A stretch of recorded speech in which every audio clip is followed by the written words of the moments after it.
ഇനി ഇതിലേക്ക് 1/4 സ്പൂൺ ഗരം മസാലപ്പൊടി ചേർക്കാം.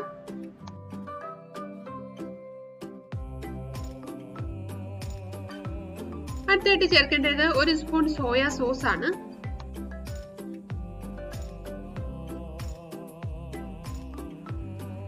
ഒരു ടേബിൾ സ്പൂൺ കെച്ചപ്പും കൂടെ, ടൊമാറ്റോ കെച്ചപ്പും കൂടെ ചേർക്കാം. ഇതിലേക്ക് 1/4 സ്പൂൺ ഉപ്പ് ചേർക്കാം.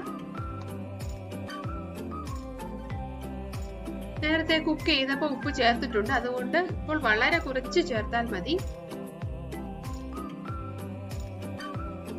വെജിറ്റബിൾസ് ഒക്കെ ഒത്തിരി ഫ്രൈ ആവേണ്ട ആവശ്യമില്ല.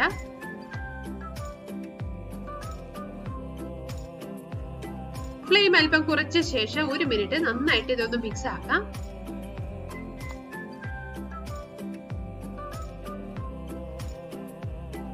ഫ്ലെയിം ലോയിലോട്ട്